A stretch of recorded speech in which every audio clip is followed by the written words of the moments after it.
العليم من الشيطان الرجيم بسم الله الرحمن الرحيم والصلاة والسلام على أشرف المرسلين سيدنا محمد صلى الله عليه وسلم طب القلوب ودوائها وعافية الأبدان وشفائها نور الأبصار وضيائها بلغ الرسالة وأدى الأمانة ونصح الأمة وكشف الله به الغمة وتركنا على المحجة البيضاء ليلها كنهارها لا يزيغ عنها إلا هالك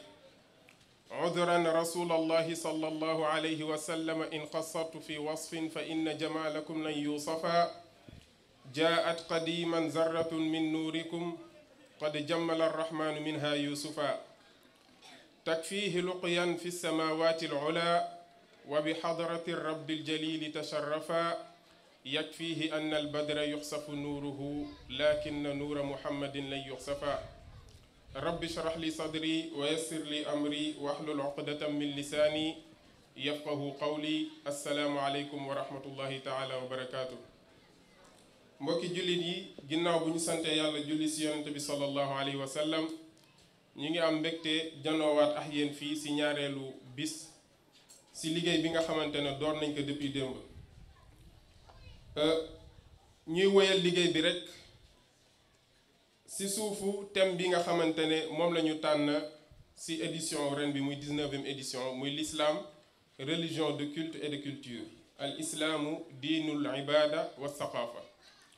bu ko defee tey programme bi nii lay tëddee incha allah dinañ ko tijjee li nga xamante ne moom mooy alquranul karim buñ si jógee al imam Abuja dina ubbi jataay bi si ay ñaan bu ko defee ginnaaw loolu dinañ jébbal kàddu gi ñaar ñi nga xamante ne ñoom ñoo war a séq waxtaan wi thème bi di AVC cause symptômes et conséquences muy as-sakta ad-dimaghiya al asbaab wal alaamaat wan nataa'ij ñaar ñi koy taxawee kenn ki di docteur Ngala Samb keneen ki di docteur Baye Modou Silla bu ko defee buñ jógee si loolu programme guddi gi dinañ si am jeûne en herbe ak projection de film incha allah kon ni ñuy def rek mooy duñu guddal ndax waxtu wi xaw naa xat dañuy oo suñu rak al oustaz Mouhamad Ndiaye nga xamante ne yàlla subhanahu wa taala dogal na fan yi weesu rek si la mokkal alquran ñu ko si ndokkeel bu baax a baax di doom si al oustaz Ibrahima Ndiaye di membre fondateur si li nga xamante ne moom mooy jamaa bi kon dañuy oo al oustaz Mouhamad incha allah. أعوذ بالله من الشيطان الرجيم بسم الله الرحمن الرحيم لله ما في السماوات وما في الأرض وإن تبدوا ما في أنفسكم أو تخفوه يحاسبكم به الله فيغفر لمن يشاء ويعذب من يشاء والله على كل شيء قدير آمن الرسول بما أنزل إليه من ربه والمؤمنون كل آمن بالله وملائكته وكتبه ورسله لا نفرق بين أحد من رسله وقالوا سمعنا وأطعنا غفرانك ربنا وإليك المصير لا يكلف الله نفسا إلا وسعها لها ما كسبت وعليها ما اكتسبت ربنا لا تؤاخذنا إن نسينا أو أخطأنا ربنا ولا تحمل علينا إصرا كما حملته على الذين من قبلنا ربنا ولا تحملنا ما لا طاقة لنا به واعف عنا واغفر لنا وارحمنا أنت مولانا فانصرنا على القوم الكافرين صدق الله العظيم. الحمد لله والصلاة والسلام على رسول الله وعلى آله وصحبه ومن تبعه بإحسان واستنى بسنته إلى يوم الدين. alhamdulilah mbokk yi bon ñu jublu ci def ñaan defe naa ne tey ndaje mi dafa am borom mooy ñi nga xamante ne ñoo war a waxtaan ñoom la ñu war a toog déglu leen bon yaakaar na ne soxlawul gisemee ñu guddal bon ñun ñëpp ñu def astaghfirullah ñetti yoon def fatiha def salaatu ala nabi ñaanal ñi nga xamante ne ñooy def waxtaan wi yal na yàlla leeral seen dënn ba li ñu bëgg a wax gisemee ñu mën koo génn ci ni ko yàlla bëggee ñun ñi nga xamante ne ñoo koy déglu tamit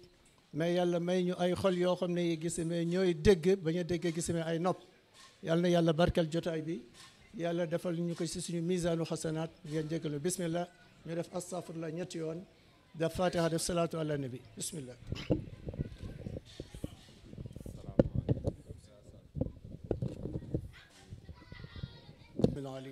وتب علينا إنك أنت التواب الرحيم اللهم اهدنا لما فيه الخير والسعادة لنا الدنيا وأخرى برحمتك وجودك وكرمك يا أكرم الأكرمين اللهم بارك لنا في مجلسنا هذا وافسح اللسان والصدر من يلقي لنا هذه المحاضرة اللهم يسر له الأمر اللهم يسر له الأمر اللهم يسر له الأمر وصلى اللهم وسلم وبارك على عبدك ورسولك محمد وآله وصحبه. ñu ngi dalal ki nga xamante ne moom la ñu tuddee bés bi muy suñu parrain di docteur Pape Thiaw di ko sant bu baax ci yaatal gi yàlla dogal na keroog bi ñuy dem di ko seeti bokkoon nañ ci ñi nga xamante ne ñoom ñoo àndoon ci délégation bi mu dalal ñu yaatal ñu waaye itam nangul ñu li nga xamante ne moom mooy parrainage bés bi donc ñu ngi koy gërëm bu baax di ko sant te di ko dalal jàmm. naka noonu itam bokkoon na ci ñi nga xamante ne ñoom leen parrainé bis bi ki nga xamante ne moom mooy docteur Ismaïla Thioye yàlla dogal mu am ngànt ba tax ñëwul xaw a jagadi donc ñu ngi ñaan yàlla subhanahu wa taala yal na yàlla fëgg boppam te dolli ko wér incha allah kon dañu def rek lu dul jébbal kàddu gi ñaar ñi nga xamante ne ñoom ñoo ko war a séq incha allah bu ko defee ñoom ñoo gën a yey ci traité li nga xamante ne moom mooy seen thème ñu déglu leen incha allah ñu indil ñu li nga xamante ne moom la ñuy gaaral bismillah. awuzu billahi mina seytaani rajim bismillahi rahmaani rahim. salaamaaleykum wa rahmatullah wa barakaatuhu. maa ngi nuyu ku nekk ci turam ak santam di leen ziar di leen baalu ax di ñaan yàlla ngeen baal ñu ax. man mi yor parole bi maa ngi tudd Pape Oumar Sylla ñu di ma ooyee docteur Baye Modou Sylla may anesthésiste et réanimateur dëkk fii ci Yoff Ngaparou nekk fii ci centre santé Philippe Maguilène Senghor. kii war a def waxtaan bi muy docteur Ngalla Samb moom aussi doomu Yoff la dëkk fii ci Layène ci benn côté bi ci côté xeet bi sama jarbaat la bu fekkee ne côté Silène bi sama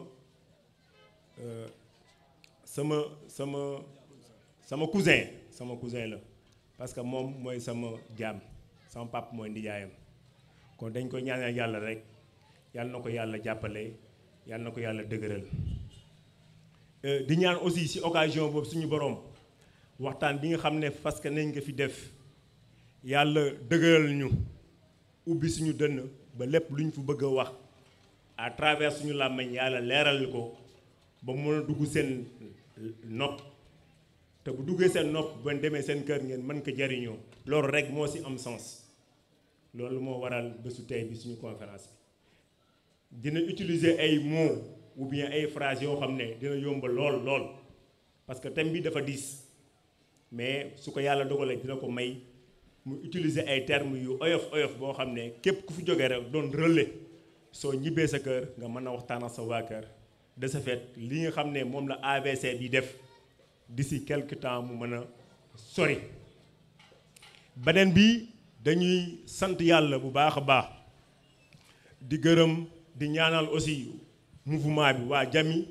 ak waa Daaray Kaamil bu Ngor ñoom ñi xam ne mayan nañu occasion cette année ñu jël doomi Yoff pour mu waxtaanee ci wàllu santé. confiance boobu dañ leen ci gërëm di leen ci sant parce que su leen neexoon aussi ngeen dem faneen uti ko mais bu leen tànnee doomi Yoff fu ñu ñëw toog fii waxtaan ak yéen loolu confiance la relation bu am entre yéen ak doomi Yoff yi nekk ci santé. kon dañu ñaan suñu borom confiance boobu yàlla na ko suñu borom dëgëral bu baax a baax loolu am na solo. beneen bi ci gàttal rek damay ñëw ci thème bi comme ni ma ko waxoon léegi muy AVC li ñuy wax accident vasculaire cérébral ñu tànn ci ñetti point muy cause yi lan moo koy indi. beneen bi muy symptômes yi mooy signe nan lay manifesté wu. beneen bi aussi mooy li mu mën a jur ci doomu aadama muy gàllankoor yi xam ne AVC mën na ko indi. donc yooyu incha allah dinañu may occasion bi docteur Ngalla mu ñëw ci ay comme ni mu ko waxoon sànq rek ci terme yu simple ñu mën ko déggee suñ ko déggee aussi bu ñu demee kër ga mën ko jariñoo su paree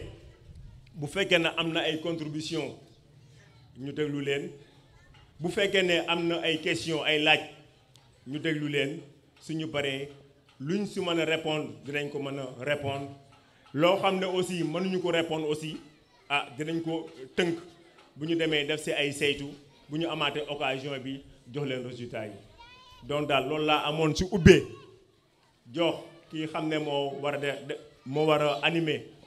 débat bi ma jox ko mu waxtaan ak yéen. auzu billahi sami alim mina shaytaani rajim bismillahi rahmaani rahim. ñu ngi nuyu ñëpp ku ne sa tur ak sa sant di gërëm ñëpp ci teewaay bi ñu teew fii di jiital ci nuyoo bi imam Abuja mi kilifa jataay bi di ci teg également sunu mag wala sunu pap Thiaw mi xam te ne moom lañ dara jaayal bés bi ak nijaay Ismaïla Thioy aussi donc di leen ñaanal yàlla taxawu yàlla defal wér ak taysiir. donc bu ñu delloo juste ci par rapport ak Pape Modou li mu wax sànq Baye Modou sunu nijaay sunu mag effectivement ñu ngi gërëm waa Jami ñi xam te ni ñoom ñoo ñu permettre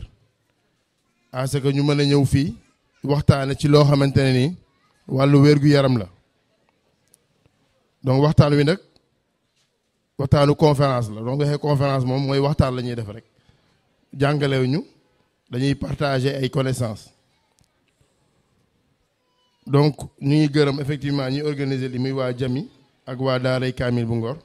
bi ñu permettre effectivement ñu mën a ñëw waxtaane lu mel noonu. donc ñu wax ji ñu war ko tënk ci ñetti point comme ni ñu ko waxee sànq ñu ne AVC la ñuy waxtaane ñu ne nañuy waxtaane lan mooy cause yi lan mooy symptômes yi ak lan mooy conséquences yi. léegi ma aménagé tuuti thème bi rek ne dañuy wax ci AVC lan mooy symptômes yi lan mooy conséquences yi avant ñuy terminer par cause yi pour mën a jëm ci li xam te ne moo gën a am solo muy prévention. donc AVC muy accident vasculaire cérébral mu nekk loo xamante ne nii jaaxal nañu bëri nekk na également thème boo xamante ni thème mu actualité la dans le sens que chaque jour yi ñuy gis ñu ngi am feebar yu mel noonu. parce que comme ni ma koy waxee rek bu njëkk ñun Afrique li xamante ne moo nekkoon suñu jafe-jafe mooy li ñuy wax les maladies infectieuses lu mel ni ay sibiru ay choléra ak yu mel noonu. mais on se rend compte que de plus en plus feebar yi xamante ni moom la ñuy wax les ALD les affections à longue durée maladies chroniques yi moo ñu gën a sonal lu mel ni diabète lu mel ni tension lu mel ni feebar yu mel noonu moom mooy li xamante ni effectivement moo gën a sonal askan wi te dafa nekk maladie yoo xamante ne nii dafa lay yàgg ci nit ki et puis dafay néewal doole nit ki surtout ci wàllu koom-koom wàllu am-am. donc choix wu thème bi nekk choix bu pertinent parce que ça vient à son heure comme ni ma ko waxee sànq. Maintenant bu ñu waxee accident vasculaire cérébral comme ni mu ko tuddee ñu ne accident la bu ñu waxee accident mooy loo xamante ne nii kenn mënu ko prévoir mooy loo xamante ne nii dafay ñëw de façon brutale maanaam nit ki xamante ne mu ngi wax comme man li may waxee nii koo xamante ne mu ngi dox ay soxlaam koo xamante ne mu ngi ci bëri bu liggéeykaayam di liggéey wala koo xamante ne mu ngi nelaw mu am attaque boobu donc ñu koy wax attaque di ko wax accident mu nekk accident boo xamante ne dafay concerner les vaisseaux du cerveau xam nga cerveau moom mooy yuuru doomu aadama mooy li nga xamante ne nii daanaka lépp loo xamante ne nii moom la nit ki di jëf lu mel ni wax lu mel ni bouger dox jóg taxaw tëdd loolu moom moo koy conditionné te ñëpp xam nañ ne vaisseau bu ñu ne vaisseau sanguin mooy artère mooy sëdit mooy li xamante ni moom mooy indi deret ji pour organes yi mën a dund muy cerveau bi muy estomac muy leneen ak leneen donc bu ñu ne accident vasculaire cérébral mooy li xamante ne nii moom moo doon indi deret ji ci bopp bi maanaam loolu moo defatul liggéeyam maanaam li xamante ni moom moo war a indi deret ji ci bopp bi muy artère bi moom moo am gàllankoor maintenant gàllankoor bi nag mën na nekk ci ñaari anam parce que bu ñu ne vaisseau sanguin mooy loo xamante ne ni deret moo ciy daw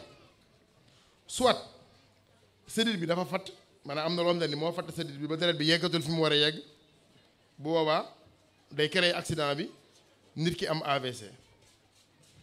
mën na nekk également ci beneen anam au lieu que artère bi di bouché wu mu nekk lu ñuy wax hémorragie maanaam saignement maanaam artère bi day fett bu fettee nàcc ci cerveau bi créer foofu lu ñuy wax accident vasculaire cérébral donc boo gisee on a deux types d'AVC muy des accidents vasculaires cérébro-hémorragiques ak yoo xam te ne c'est de type ischémique mooy par obstruction de l'artère maanaam artère yi moom mooy bouché wu bale nag c'est par effraction de sang parce que artère bi moom moo toj donc li xam te ni moom moo war a indi deret ji ci bopp bi bu fattee deret ji du ñëwati donc cerveau bi du dundati dafay dee donc neurones yi xamante ni ñoom ñoo war a def liggéey bi dañuy dee ba boobaa neurones yooyu parce que boo fàttale ko bu ñu ne cerveau bu ñu ne yuur lu ci nekk ci cerveau bi partie bu nekk dafa am loo xamante ni moom lay dox dafa am partie boo xamante ni moom mooy tax nit ki mën a wax am partie boo xamante ne mooy mën a tax nit ki bu ñu waxee dara mu comprendre ko am partie boo xamante ne moom mooy tax mu mën a yëkki sama loxo am partie boo xamante ne mooy tax mu mën a yëkki sama tànk am partie boo xamante ne mooy tax mu mën a gis li xamante ne ni moom laay gis pendant bu ma gisee par exemple Ibrahima Ndiaye xam ne kat Ibrahima Ndiaye laa gis bu ma gisee mouchoir bi xam ne lii mouchoir la loolu yëpp cerveau mooy permettre ñu mën a xam loolu moom mooy tax également boo sentiree dara même boo gëmmee sa loxo nga làmb dara mën a xam ne lii big la lii dara la parce que sensibilité yi mu ngi fonctionner donc loolu yëpp cerveau moo koy def donc bu fekkee neurones yi xamante ne ñoom ñoo war a liggéey boobu fonctionnetul parce que deret ji ñëwatul foofu wala dafa nàcc foofu ba neurones yi dee donc partie bi xamante ni moom mooy liggéey loolu partie boobu moom mooy atteindre donc nga gis ne kon symptôme AVC mu ngi dépendre si fan la ban artère parce que artère yu bëri ñoom ñoo ñëw si cerveau bi donc en fonction de artère bi nga xamante ni moom moo bouché wu donc symptôme bi ngay am dafay différer en fonction de artère bi nga xamante ni moom moo bouché wu wala artère bi nga xamante ni moom moo concerné par hémorragie bi donc symptomatologie AVC day nekk symptomatologie bu xaw a diverse mën na nekk sax loo xamante ne lu ndaw la loo xamante ni maanaam nit ki di dox ba si yàgg jekk saa yi benn bët bi gisatul brutalement loolu mën na nekk symptôme AVC wala mu jekk saa yi gémmiñ gi mooy ngay boros jekk saa yi gis li ngay boros maanaam ndox bi di jàll benn côté ñu bëri si noonu lañ koy seetloo wala nga tëdd bëgg a jóg yëkki sa tànk bi jógul wala ngay wax ba si yàgg bëgg def benn geste ak sa loxo bi fonctionné wu donc loolu moom mooy symptomatologie wu effectivement donc un peu rappel physiopathologie bi ma def un peu si AVC tënk jéem naa ko tënk nu mu gën a leere possible pour ñu xam AVC effectivement mooy lan ak lan lay concerner. donc bu ma fàttalee léegi mooy accident la mooy loo xamante ne nii kenn mënu ko prévoir, attaque la bu ñëwee dafay intéressé li nga xamante ni moom mooy indi deret ji ci cerveau bi, mën na nekk cerveau bi dafa fatt, mën na nekk mu toj. Symptomatologie bi également mu ngi dépendre ci ban partie cerveau yi moom la concerne. donc ci loolu moo ñuy permettre à ce que ñu ñëw ci symptômes yi balaa boobu ñu wax tuuti ci AVC sur le plan épidémiologique maanaam dans le monde lan lay def comme dégâts. naa ngeen baal ma chiffres yi may indi peut-être que du nekk chiffre forcément yoo xamante ne Sénégal la dina am yoo xamante ne dinañ ko indi yoo xamante ne Sénégal la mais boo xoolee AVC moom mooy première cause handicap non traumatique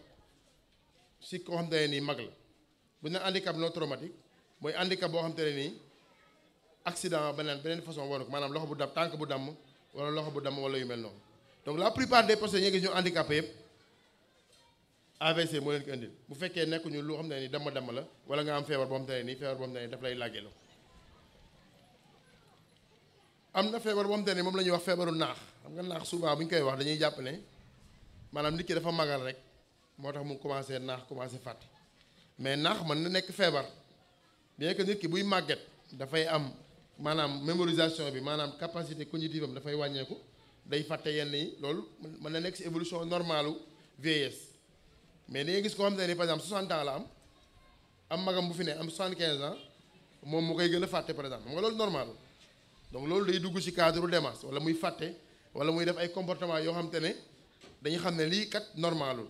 par exemple magum jëmm par exemple mu gis benn xale bu jigéen bu ndaw mu koy tooñ ci yenn yoo xam ne ni warul yooyu yëpp te yooyu nag li ci ëpp AVC moo koy créé vous voyez c'est la 3e cause de mortalité parce que boo xoolee actuellement dëkk bi li fiy dee par exemple si mag ñi ci ëpp feebar yu mel noonu ñoo leen di gàllankoor. bu ñu waxee tuuti par rapport ak série sénégalaise yi pratiquement études yi xam te ne ñoom nañ fi jot a def récemment au service de neurologie de l'hôpital de Fann ñi xam te ne ñoom ñoo def AVC ñu leen hospitalisé seen tranche d'âge mu ngi nekk entre 50 à 65 ans pour la plupart ñëpp mais nag am na ñoo xam te ne ni ay sujets jeunes lañ ñuy def ay tableau d'AVC et de plus en plus ñu ngi gis ay ñoo xam te ne ni ay xale lañ ñoo xam te ne 30 ans la ñu am 25 ans 35 ans ñuy def ay cas d'AVC surtout cas wu AVC de type hémorragique peut-être AVC ischémique yi moom moo gën a fréquence yi ñi xam te ne ñoo gën a féete mag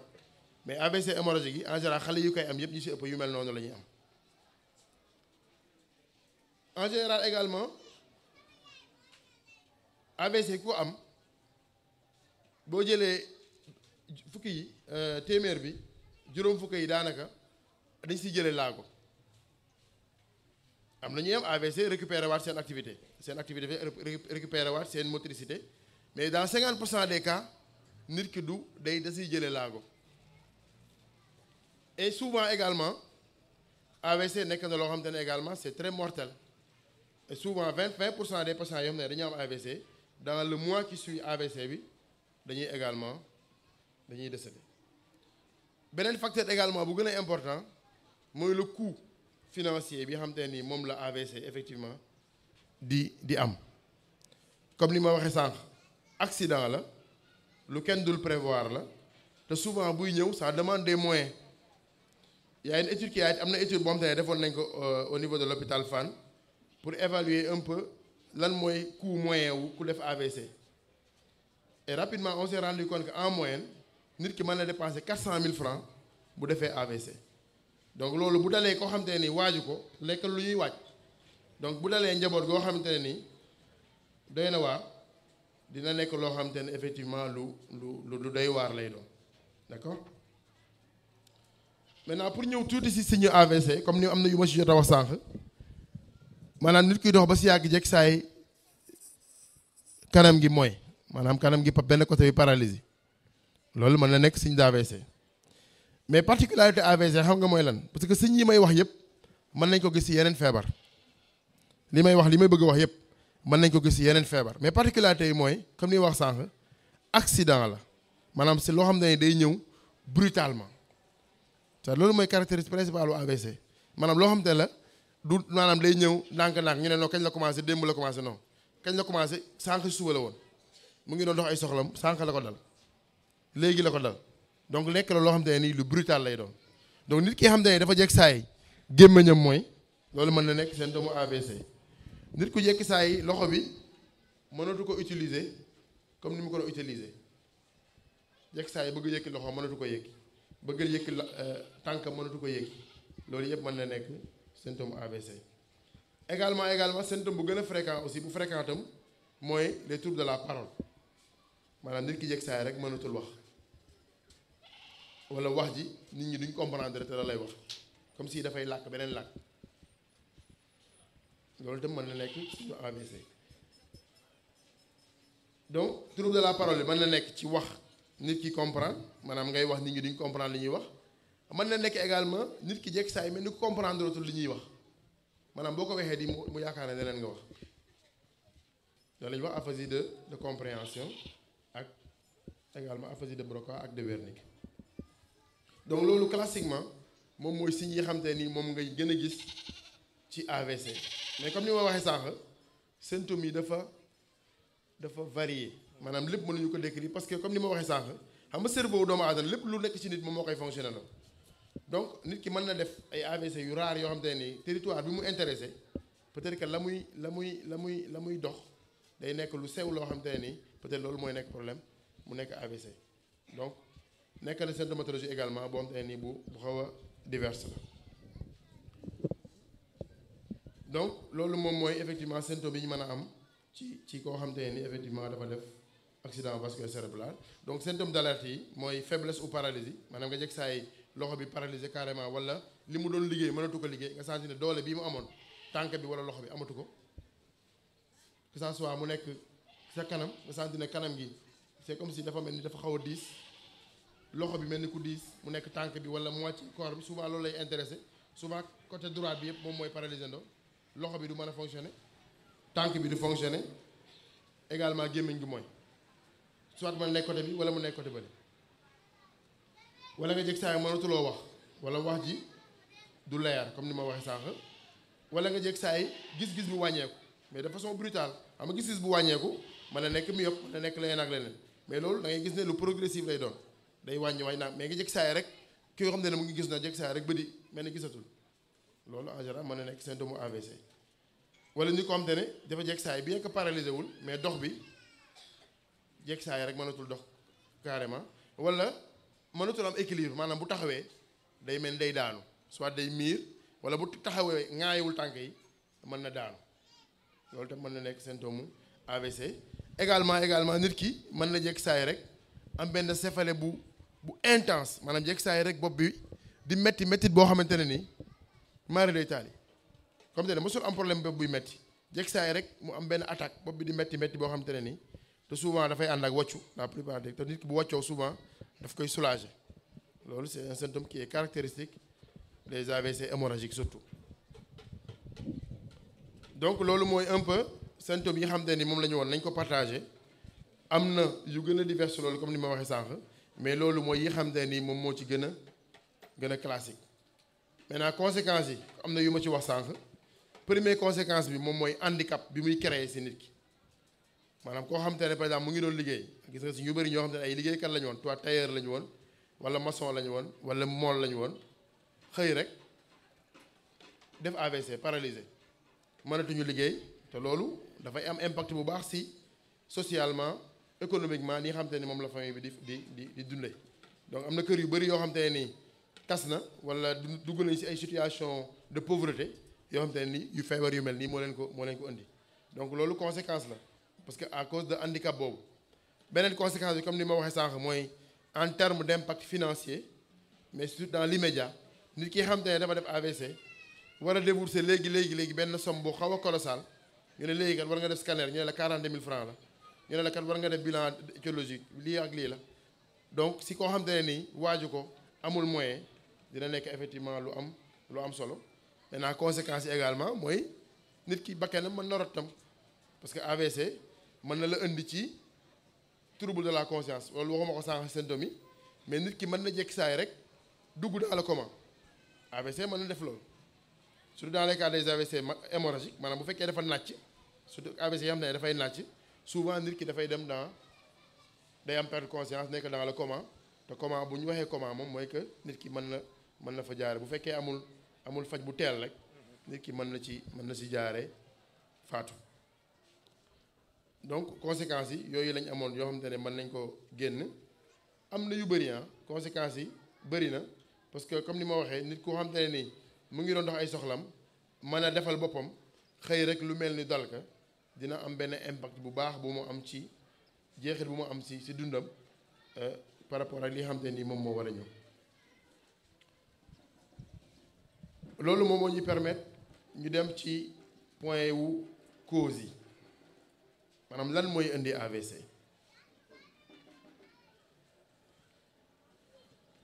li xam te ni moom mooy indi AVC souvent sax terme de cause dañ ko wax cause parce que boo ne cause day mel ni dafa am un lien direct par exemple bu ma ne tension cause AVC la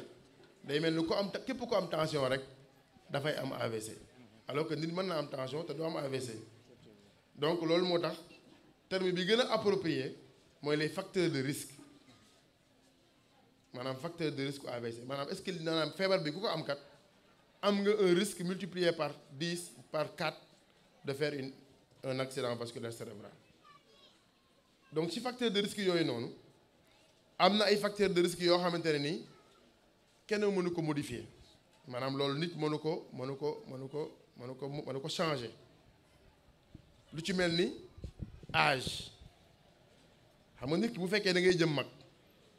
nit ki lu muy jëm mag ni ngay màggete nga koy sentir sa yaram nii nga gis ne kat yaa ngi commencé ras yaa ngi commencé màgget kantan yi mu ngi wàññeeku artères yi aussi dañuy màgget yi xam ne moom moo war ni deret ji dafay màgget ñuy wax artériosclérose de ce fait que fluidité bi deret ji waroon am nit si nit ki pour mën a dawal deret ji artères yi du amati fluidité boobu donc loolu xam nga loolu nit kenn mënu ko modifier parce que loolu mooy si màgget la ànd am na également lu ñuy wax les antécédents familiaux par exemple am na ay familles yoo xamante ne ni ils ont des prédispositions à faire des AVC maanaam mën na gis benn famille boo xamante ne ni ñu ne la famille bi kat ñii ñëpp AVC la ñu am ñii ñëpp AVC moo leen rey loolu mën na am maintenant mën nañ wax ne c'est des causes génétiques maintenant causes génétiques yooyu causes héréditaires yooyu peut-être que day dugg ci yeneen facteurs yi nga xamante ne ni moom moo war a indi AVC facteurs yi nga xam ne war nañ ci ñëw après yoo xamante ne ni c'est des maladies à caractère héréditaire yoo xamante ne ni peut-être que bu ñu ciy delloo ko ak yeneen mën na indi AVC donc loolu dafa nekk ay facteurs yoo xamante ne maanaam mënoo ko modifier par exemple bu fekkee na nga judd ci famille boo xamante ne ñëpp dañuy am tension xam nga loolu yow defoo ci dara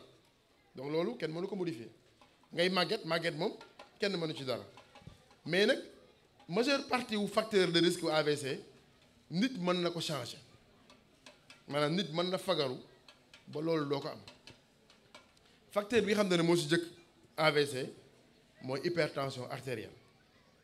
feebar bi ñuy wax tension nit ñi dañuy wax na ma am tension mais feebar bi dëgg mooy hypertension artérielle maanaam mooy ki xamante ne ni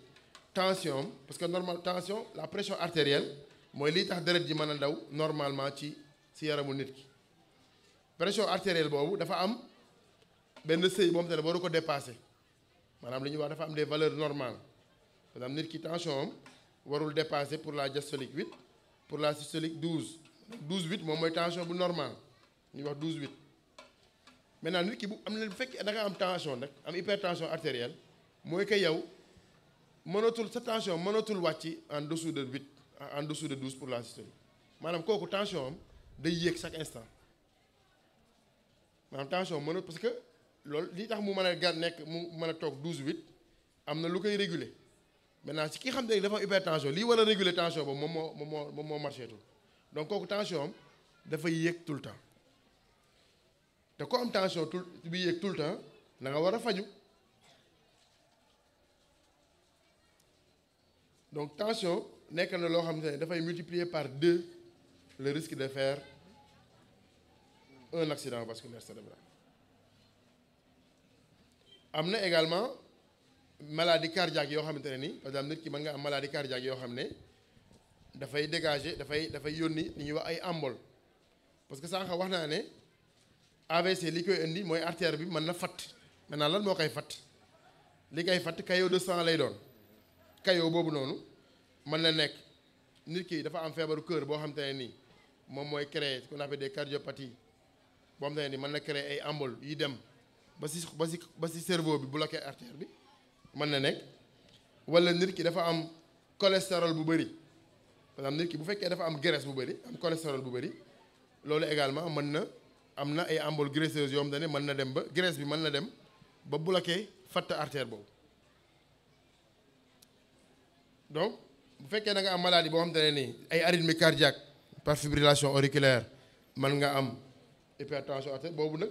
facteur de risque bu awa am solo la boobu day multiplier par 5 le risque de faire une hypertension un AVC vasculaire cérébral loolu nag feebar boobu il faut nga dem ci docteur ñu saytu la ba xam ne yow kat na nga am mooy sa xol bi ni muy battre amatul rythme bi mu war a battratu ko donc loolu arythmie yooyu mën na créer effectivement hypertension mën na créer accident vasculaire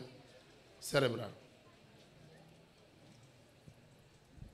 beneen facteur de risque muy diabète ça multiplie le risque par 5 par exemple boo jëlee ko am diabète ak ko amul diabète qui am diabète il a 5 fois le risque de faire un accident vasculaire cérébral. beneen facteur de risque boo xam te ne nii surtout si jeunes yi mooy tux bu ma nee tux moom tabac la ñuy wax mais tux mooy tux rek lu mu mënti doon muy cigarette oo muy yàmbaawoo tux tabac c'est un facteur de risque qui multiplie par 3 le risque de faire un accident vasculaire cérébral. donc cigarette moom ala kulli alin nekkul loo xamante ne nii dafa baax tux cigarette donc dafay indi feebar yu mel ni accident vasculaire cérébral. beneen facteur de risque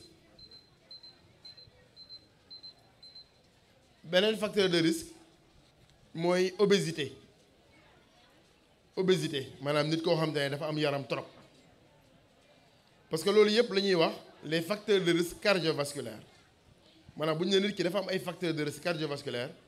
maanaam am na ay facteurs yoo xamante ne mën na tax mu risquer def des accidents vasculaires lu ci mel ni obésité wax naa ko léegi mooy koo xamante ne nii dafa am yaram trop donc moo waxee obésité également damay waxaale sédentarité mooy ñàkk yëngal sa yaram te ñàkk yëngal sa yaram ñaare moom mooy indi obésité bi nit ki en général ki nu tàggal yaramam moom mooy yaramam la yaramam di ëpp. alcool également facteur de risque qui multiplie par 2 le risque effectivement de faire un accident vasculaire cérébral donc booy naan sàngara également mën na tax effectivement nga def accident vasculaire cérébral. mu am beneen facteur boo xamante ne jigéen ñi lay concerné mooy li ñuy wax la contraception pilule yi xamante ne moom la jigéen ñi di jël pour espacer les naissances pilule yi dafay mën na créer c'est des facteurs de risque d'accident vasculaire cérébral surtout maintenant facteur de risque yi mën na wàññeeku bu fekkee yaa ngi jël pilule yi maanaam yi xamante ne dañ koy naan mais bu fekkee piqûre bi la ak yu mel noonu c'est des facteurs de risque de développer un accident vasculaire cérébral. Le risque est multiplié par 36. Par 36. Le risque de faire un accident vasculaire cérébral surtout yenn contraception yi xamante ne nii soit c'est les injectables ak yu mel noonu. maintenant un facteur de risque du dem moom kese maanaam kii xamante ne maanaam dafay def contraception amaale diabète wala am fay moom te ne dafa am diabète wala fay moom te ne dafa am hypertension donc dafay multiplier risques yi par de façon bu gën a am doole. donc pilule contraceptive yi ku koy mënti def aussi balaa nga koy def war nañ la saytu pour xool ndax amuloo yeneen facteur de risque pour effectivement nga bañ a courir risque boobu. également am na beneen feebar boo xamante ne ñu ngi koy développé léegi mooy li ñuy wax apnée du sommeil mooy ñi nga xamante ne dañuy nelaw ba ci digg bi ñu fatt ñu wax apnée du sommeil feebar la boo xamante ne de plus en plus nii ñu ngi koy am loolu également ça fait partie des facteurs de risque de l'hypertension artérielle. donc entre autres facteurs de risque mooy yi xamante ni moom laa wax léegi muy tension li xamante ne moom moo gën a sonal nit yi fii muy diabète muy tux cigarette obésité sédentarité les méthodes contraception ah yu jigéen ñi def mooy pour espacer naissance yi loolu yëpp c'est des facteurs de risque de l'accident vasculaire cérébral. Donc pour wax facteur de risque yooyu moom moo ñuy permettre à ce que ñu mën a dem si nan la ñuy def pour maytu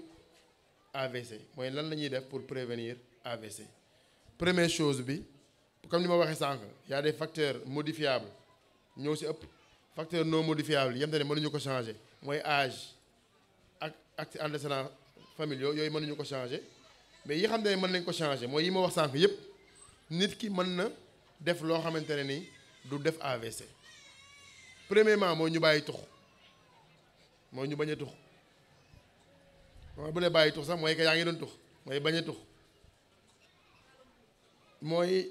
manger moins gras moins salé moins sucré loolu moom ñun moom mooy suñu problème li ñuy lekk day saf bu saful suukar saful xorom niinul bëgguñu te bokk na ci lii xam te ne actuellement moom moo ñu gàllankoor parce que sànq ni ma waxee ne feebar bu njëkk maladie infectieuse ñoo ñu sonaloon mais tey feebar yi ñoo ñu sonal c'est parce que suñuy habitude alimentaire moo changé li ñuy lekk bu saful xorom bëgguñu maintenant saf xorom du xorom bi ñuy xorom rek de magie bi moo ëpp xorom sax xorom li ñuy def donc boo defee magie def xorom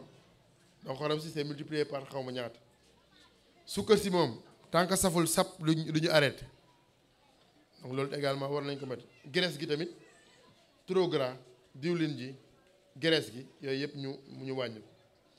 beneen méthode boo xam te tamit lu am solo la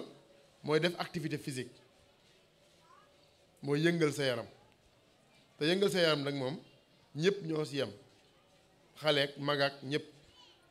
au minimum nit ki war na yëngal yaramam 3 fois par semaine au moins war na def 30 minutes yoo xam ne ni pendant 3 fois par semaine pendant 30 minutes nit ki war na ko mën def pour tàggat yaramam. Jigéen ñi souvent ñoom peut-être tàggat yaram bi mooy gën a jafe si ñoom mais pour man activités yi ñuy def kër ga mais que léegi nag activités yi kër gi bëreetul parce que léegi jigéen ñi pratiquement defatuñu dara si kër yi togg rek la ñuy def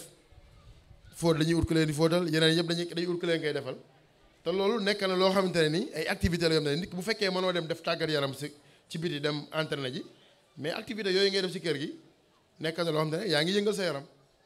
donc loolu nekk na lu am solo donc nit ku nekk war na au moins pendant la semaine à 3 reprises mu mën a yëngal yaramam pour éviter de faire un accident vasculaire cérébral parce que loolu day wàññi yeneen facteurs de risque yi ma doon wax sànq mooy obésité bi boo amee tension boo amee diabète yooyu yëpp daf koy wàññi. Surveiller sa tension artérielle maanaam ñi amul tension ñuy de temps en temps ñuy dem di xooli seen tension pour xool nag am nañ feebar bi mais damay insister surtout si ñi am hypertension artérielle parce que souvent da ngay dégg nit ñu ne du ma jël garabu tension parce que nee nañ boo ko commencé doo ko bàyyeeti mooy li may wax sa du ko amul feebaru tension kenn du la bindal garabu tension donc bu ñu la bindalee garabu tension ça suppose que yow sa tension mënatul wàcc tant que jëluloo garab donc nga jël garab bi day yéeg maanaam boo jëlul garab bi day yéeg donc bu fekkee commencé nga wala commencé wu day yéeg donc li ci gën li nga xam te ne moom moo war a am mooy nit ki xam ne am na tension ñu diagnostiqué ne kii dafa am hypertension yu bindal la garab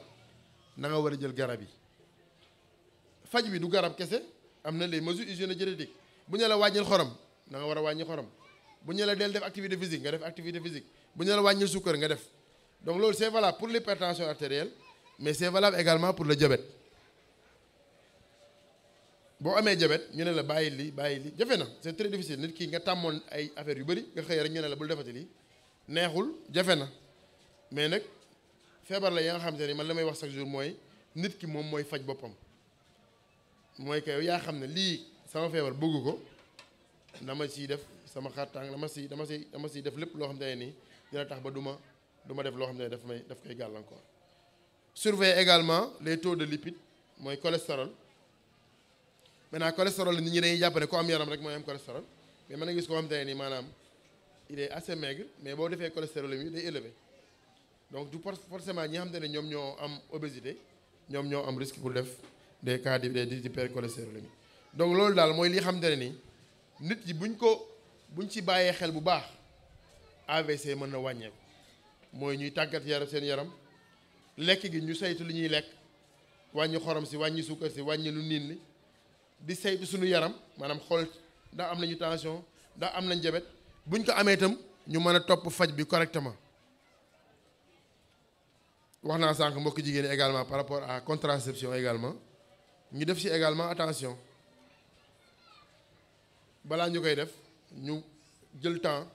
ñu saytu suñu yaram xool nag war nañ ko def ndax waruñu ko def dina également dinañu dimbali pour ñu mën a bañ a risquer def des cas d'hypertension d'accident vasculaire cérébral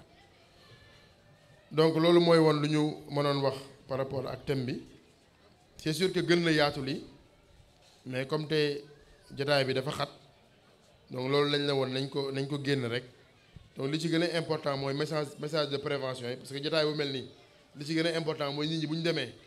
ñu xam lan la ñuy def tey lan mooy AVC déjà ak naka la ñuy def pour moytandiku ko donc loolu mooy li ci gën a am solo donc maa ngi encore une fois gërëm mbooloo mi yëpp ci déglu bi gërëm également waa Jami ak waa Daaray Kaamil bu Ngor ci opportunité bi ñu may ñu mën a toog fii partager effectivement suñuy connaissance par rapport à ce thème là donc ñu jox docteur Baye Modou bu fekkee am na lu muy compléter par rapport ak li ñu wax mu compléter ko bu ñu paree également képp koo xam ne am na question wala am na lu mu bëgg a leerlu incha allah ñu mën ci tontu incha allah. jërëjëf docteur Ngalla wax ji leer na matale na suñ ko bëggoon tënk rek si lim fi wax léegi jëm si feebaru AVC bi si ñeenti point rek te wax na ko benn bi mooy signes yi deuxième bi mooy conséquences yi troisième bi mooy causes yi quatrième bi mooy prévention si bi mu tàmbalee wax dafa wax ne AVC accident la da ngay dox di dem génn fii rek oto laal la loolu dañ koy tuddee accident mais bii accident boo xam ne la bu la jàppee day doon fii xam ne si yuur gi parce que wax na léegi ne dafa am ay tuyaux yoo xam ne mooy yóbbu deret gi si biir yuur gi nekk si biir bopp bi tuyaux yooyu mooy am problème accident bi ñëw bu tuyaux yi amul problème rek accident di ñëw parce que tuyaux yooyu ñooy dundal cellules yi xam ne moo nekk si yuur bi ñu di ko ooy ay neurones te neurones yooyu moom moo tax ñun ñu nekk man ni may wax nii sama neurones yi moo tax may wax mais partie bi xam ne moo yor sama kàddu su amoon accident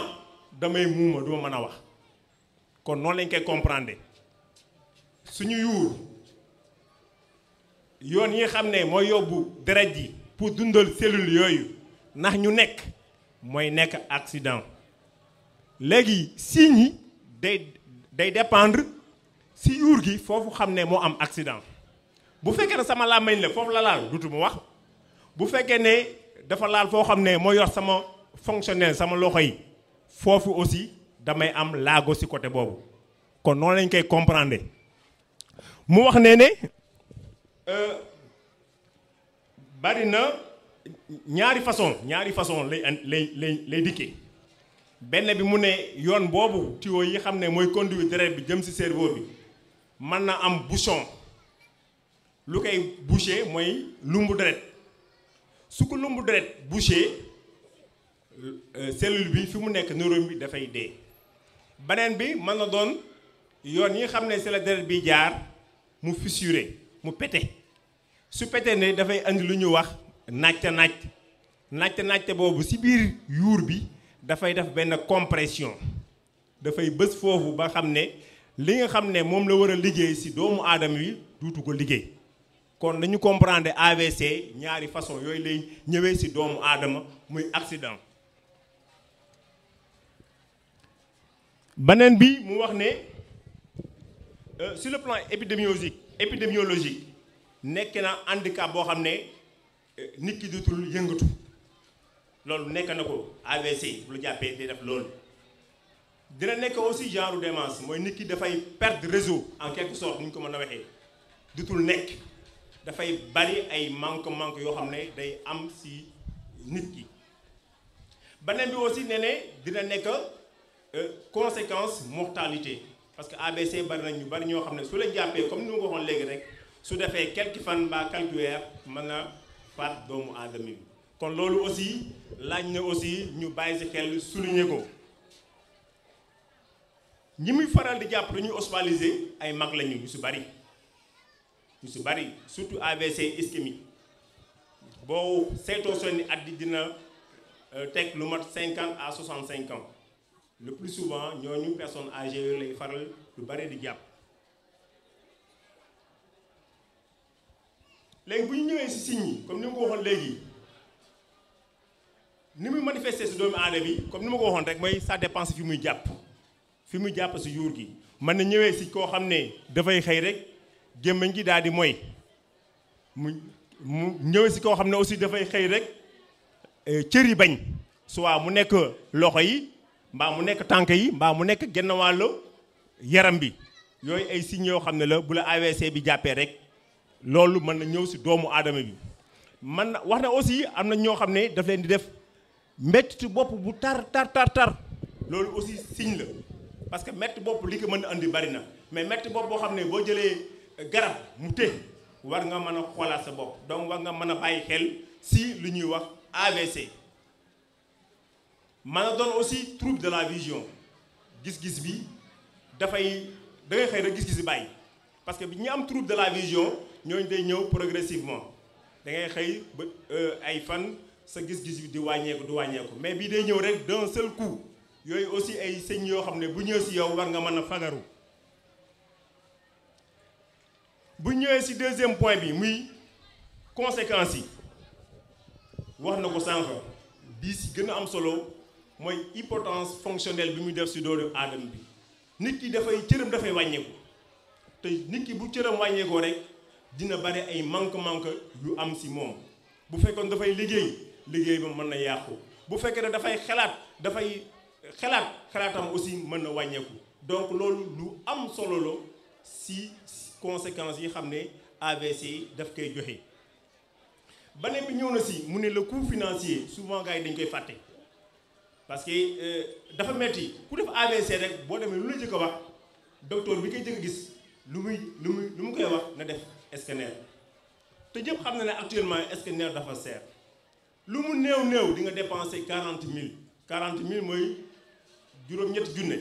lu mu néew soo egsee rek li lay jëkk demandé mooy nga def scanner te bu scanner bi weesoo analyse yi ñëwagul ordonnance bi ñëwagul donc coût bi dafa cher kon nag lu jara moytu la dernière conséquence bi mooy faat bi mën a andi mooy décès bi donc muy ñetti conséquences yoo xam ne yëpp dañu lourd nit ki doon liggéey mënatul liggéey bari na ay facteurs yoo xam ne daf koy andi si kër gi ki doon dem di liggéey lu mu am andi sa famille bi AVC tere ko mënatul liggéey donc kooku dina am jafe-jafeem famille aussi ñi dépense moom dina am jafe-jafeem beneen bi mooy dépense yi xam ne dafa ne si biir troisième bi mooy nit ki mënu su loru mu ñëwaat si cause yi mu ne am na cause yoo xam ne kenn mënu si dara comme ni ma ko waxoon léegi rek mooy ce qui est lié à l'âge màgget mbaa ngay jëm at ku nekk day ñaan am ay at yu bari mais mënoo am 50 ans ñoo indi la 10 ans mënul nekk donc loolu ay facteurs yoo xam ne aussi souvent dafay favoriser AVC bi beneen bi wax na ko mooy les antécédents familiaux di si gis njaboot goo xam ne dañuy am famille boobu boo la gisee 90% dañu am tension 90% yi dañu am diabète ñooñu aussi ku bokk si famille boobu war nga mën a jox saytu si bopp mooy ngay xool sa bopp di faral di dem seeti docteur mu xoolal sa yaram donc loolu ay parties yoo xam ne la nit yi ñi famille yi am AVC ñooñu mën na la doon ay facteurs favorisants. beneen bi wax na nee ne tension artérielle lu mel ni tension artérielle lu mel ni diabète lu mel ni certaines maladies du cœur cardiopathe yenn yi lu mel ni ñi di faral di utiliser tux ñi nga xam ne seen yaram aussi dafa bari te du ñu yëngatu ñooñu aussi ay facteurs yoo xam ne la dafay favoriser nit ki mën a développer feebar bi ñuy wax AVC. wax na sànq lu mel ni contraception contraception moo tax jigéen bu mu war a nam ma def contraception bu demee seeti docteuram daf koy laaj un bilan parce que lu tax mu di ko laaj ay bilan parce que contraception boobu le plus souvent ay hormones lañu ay hormones yoo xam ne moom la ñuy jox nit ki pour mu permettre ko mu mën a espacer naissance am mais hormones yooyu am na ñoo xam ne suñ ko jëlee daf leen di may yaram am na ñoo xam ne suñ ko jëlee day yokk seen tension bu métti sax te yooyu yëpp ay facteurs comme ni ñu ko waxoon sànq rek ay facteurs yoo xam ne la dafay favoriser AVC moo tax souvent bu ñu seetee docteur bi rek il faut mu am benn bilan bu leen demandé di wax nga la yow kat bu fekkee ne bëgg nga def contraception méthode bii moo baax si yow mbaa méthode bii moo baax si yow Fatou jël na X man ay dara dama war a jël X déedéet du demee noonu dañuy saytu sa yaram soo mën a jël méthode X ñu jox la méthode X soo mënul jël méthode X ñu seetal la beneen méthode boo xam ne dina mën a àndax sa yaram pour éviter complications yi xam ne moom la contraception boobu mën a indi kon ñu bàyyi si xel bu baax a baax beneen bi ñu jeexalee par prévention AVC li ñu si mën a dimbali actuellement rek mooy prévention bi nu mu mënti demee prévention bi am nga diabète am nga tension sa yaram dafa ëpp da nga bari cholestérol nit ki moo ko mën a dindi si boppam jamono bi ñu toll dañ toll foo xam ne nit ku nekk yaa mën a faj sa bopp doomu aadama bu nekk yaa mën a faj sa bopp am nga tension wax na ko léegi symptomatiquement am na looy sant sa yaram sa bopp mu ngi metti yaa ngi miir nga ñëw docteur bi ne la da nga am tension jox la garab nga naan benn fan ñaari fan li doon metti jee nga ranger sa garab mais loolu musiba la parce que ni ma ko waxee léegi tension boobu pression boo xam ne moom la sa cœur bi di exercer pour mën a dàq deret bi mu jaar sa tuyau yi pour mu mën a circuler sa yaram bépp léegi bu fekkee ne pression boobu dafa am doole ñu jox la garab boo xam ne dafay atténuer pression bi pour nga mën a normal nga naan ko ay fan mu normal nga bàyyi ko mais su ñëwaatee day gën a metti ñu bari loolu nga xamul loolu mooy indi accident vasculaire cérébral ki am diabète di naan ay garabam te le plus souvent bari na fi ñoo xam ne dañu jël seen garab ñii ñu ngi pikiiru ñii ñu ngi naan ay garab mais duñu contrôler seen taux de sucre mais loolu tamit danger la képp kuy pikiiru war nga mën a am appareil boo xam ne moo lay permettre nga suivre sa suukar parce que appareil boobu moo lay permettre yow dose bi nga jëloon si matin ndax baax na am baaxul moo la koy permettre yow xamoo looy def da ngay jaxase rek mais bu ëppee conséquence la andil conséquences yooyu aussi feebar bi ñuy wax AVC mu ngi si biir kon loolu aussi nañ si góorgóorlu bu baax a baax activité physique wax na ko man am naa 70 ans man nu ma daw ou bien man nu ma dem terrain football mais su ma jullee fajar mën naa jël sama course doxantu su ma doxee tey lu ma 100 mètres mbaa 200 mètres ba fi ma sonn ma toog noppalu ko oññeeku waat su ginnaaw suba ma defaat ko bu yàggee ma dem 200 mètres loolu dafa am importance donc activité physique bu daw rek donc dox mu ngi si maaj mu ngi si vélo mu ngi si leneen mu ngi si ñi am yaram aussi nañu dimbali seen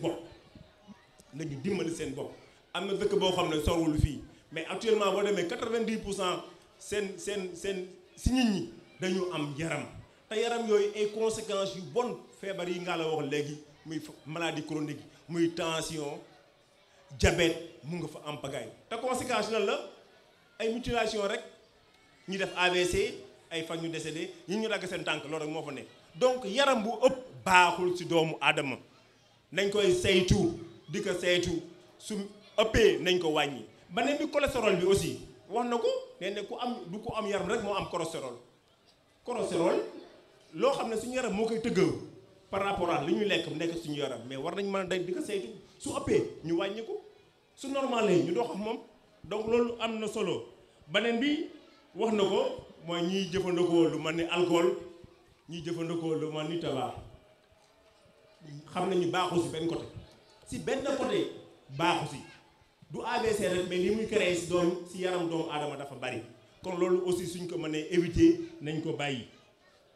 loolu daal si gàttal mooy li nga xam ne docteur waxoon na ko fi ñu di ko ñaanal suñu borom yàlla dooleel ko yàlla kantal ko yàlla gën a ubbi dënnam ba xam-xam bi gën a yaatu léegi dañuy bàyyi leen ak parole bi rek